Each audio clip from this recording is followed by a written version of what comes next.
Hello everyone, this is कनिशियन। Alpha plus classes में आपका हार्दिक स्वागत है। गाइस, अगर आपने चैनल को सब्सक्राइब नहीं किया है तो चैनल को सब्सक्राइब करें और बेल आइकन को प्रेस करें ताकि आप हमारे लेटेस्ट वीडियो को देख सकें। आइए स्टार्ट करते हैं आज हम प्रश्नावली 6.5 को। तो इसमें सबसे पहले क्वेश्चन नंबर 1 है। ये कहा है कि कुछ त्रिभुजों की भुजाएं नीचे दी गई हैं, ठीक है। निर्धारित कीजिए कि इनमें से कौन कौन से त्रिभुज समकोण त्रिभुज हैं, और इस स्थिति में कर्ण की लंबाई भी लिखनी है। कर्ण की लंबाई भी लिखनी है, ठीक है।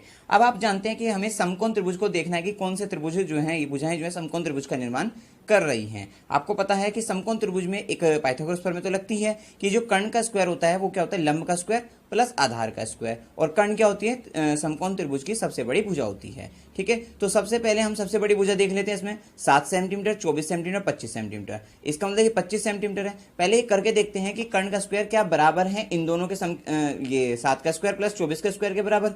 तो देखते हैं पहले कर्ण जो है का स्क्वायर बराबर क्या, बड़ी भुजा, बड़ी भुजा का स्क्वायर, ठीक है, बराबर क्या होगा, 25 का स्क्वायर कर लेते हैं हम, ठीक है। तो 25 का स्क्वायर आप जानते हैं 625 होता है।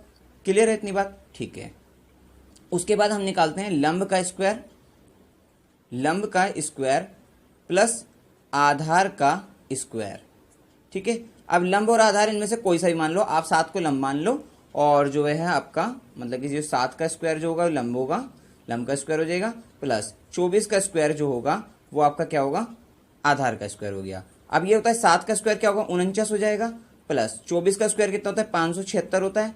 अगर आपको नहीं आता आपको ये दिखा देता हूँ किस तरह से होता है। 24 का स्क्वायर शॉर्टकट ट्रिक आपको पढ़ाई है कि 4 का स्क्वायर कितना होगा, 16, ठीक है। 2 का स्क्वायर 4 हो जाएगा, ठीक है। अब इनकी आपस में मल्टीप्लाई करें तो 2 चौक 8 दूनी 16, और 16 कहाँ लिखना है, एक अंक छोड़कर, मतलब कि यहाँ से यहाँ इस तरह से 6। और अब इन दोनों को जोड़ दो, ये 6 आ गया, 6 और 1 7 हो जाएगा, 4 और 1 5, 576 हो गया, ठीक है। अब इनको अगर हम जोड़ते हैं, 9 में 6 जोड़ेंगे 15, 7 और 4 11 और 1 12 का 2 का हासिल 1, 5 और 1 6, 625।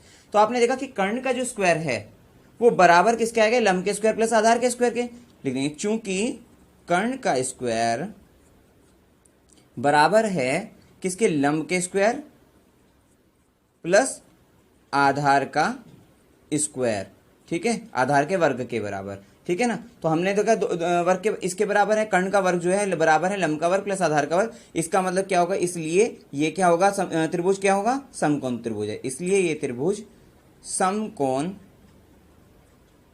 त्रिभुज है, ठीक है ना, क्योंकि पाइथागोरस प्रमेय लागू हो गई आपकी।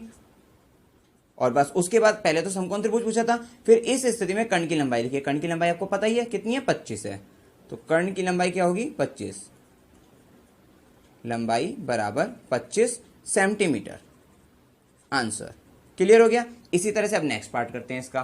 तो पार्ट सेकंड में क्या कहा है इसमें कि 3 सेंटीमीटर, 8 सेंटीमीटर, 6 सेंटीमीटर, ठीक है। तो सबसे बड़ी भुजा देख लीजिए कौन सी है, 8 है। तो इसको कर्ण लेकर चलेंगे कि कर्ण का स्क्वायर जो होता है वो बराबर होता है क्या, 8 का स्क्वायर, बड़ी भुजा का स्क्वायर मतलब 8 बटू 64। उसके बाद हमने करा लंब का स्क्वायर प्लस आधार का स्क्वायर, ठीक है, बराबर क्या होगा, 3 का स्क्वायर प्लस 6 का स्क्वायर, ठीक है। अब 3 तिया 9, 6 छंग 36, और 36 में अगर हम 9 जोड़ते हैं तो कितना आ जाएगा आपका, 45, ठीक है।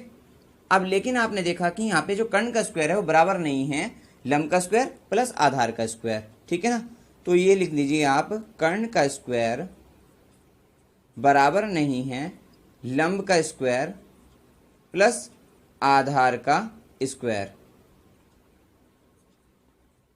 तो इसलिए आप क्या कह सकते हो, ये त्रिभुज समकोण त्रिभुज नहीं है, इसलिए ये त्रिभुज समकोण त्रिभुज नहीं है। और जब ये समकोण त्रिभुज नहीं है तो ये क्या होगा, जो बड़ी भुजा का स्क्वायर था ये भी कर्ण का स्क्वायर नहीं है, ठीक है ना। आप यहाँ पे बड़ी भुजा का स्क्वायर लिख सकते हो, यहाँ पे बड़ी भुजा का स्क्वायर बराबर कर्ण का स्क्वायर बराबर इतना, ठीक है। तो ये समकोण त्रिभुज नहीं है। अब आइए थर्ड पार्ट देखते हैं इसका। तो थर्ड पार्ट में हमने देखा क्या, 50 है, 80 है, 100 है, ठीक है। तो बड़ी भुजा का स्क्वायर लिखते हैं, बड़ी भुजा का वर्ग जो है वो बराबर क्या होगा, ये हो जाएगा 100 का वर्ग आपका, ठीक है ना, इतना हो गया। अब उसके बाद जो है आपका ये कर्ण का वर्ग था। अब जो शेष दो भुजाओं का वर्ग जो है मतलब लंब का वर्ग, इसको आप लिख सकते हो कर्ण का वर्ग, ठीक है, कर्ण का वर्ग जो होगा बराबर 100 का वर्ग हो गया। ठीक है, अब उसकी इसी हिसाब से हमने लिखा लंब का वर्ग प्लस आधार का वर्ग। अब बराबर कितना होगा, इन दोनों को मान लीजिए, एक को लंब मान लीजिए, एक को आधार मान लीजिए, तो 50 का वर्ग हो जाएगा प्लस 80 का वर्ग हो जाएगा। अब 50 का 5 पंजे 25, तो 2500 हो जाएगा ये आपका, प्लस 8 बटू 64 और ये 0 0 हो जाएगा।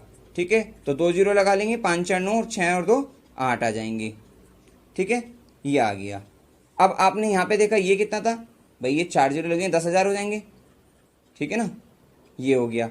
तो आपने देखा कि कर्ण का वर्ग जो है या बड़ी भुजा का वर्ग जो है वो बराबर नहीं है जो है शेष दो भुजाओं के वर्ग के योग के बराबर। ठीक है ना, बराबर नहीं है इसके बराबर। तो आप कह सकते हो क्या कि ये जो त्रिभुज है, इसलिए ये त्रिभुज समकोण त्रिभुज नहीं है, समकोण त्रिभुज नहीं है। क्लियर हो गया, बस ये आंसर है। अब इसका फोर्थ पार्ट देखिए, इसमें देखना 13 है, 12 है और 5 है। तो बड़ी भुजा जो होगी वो होगी, उसको लेकर चलेंगे, बड़ी भुजा का वर्ग ये बराबर होगा कर्ण के वर्ग के बराबर। किसको, बड़ी भुजा को कर्ण कह सकते हैं। अच्छा, ये कितना होगा 13 का वर्ग बराबर कितना होता है 169। ठीक है ना, 169। ठीक है, अब लंब का वर्ग प्लस आधार का वर्ग करके देखते हैं। आधार का वर्ग क्या होगा, देख लीजिए, 12 और 5 को ले लेते हैं, तो 12 का वर्ग हो जाएगा प्लस 5 का वर्ग हो जाएगा।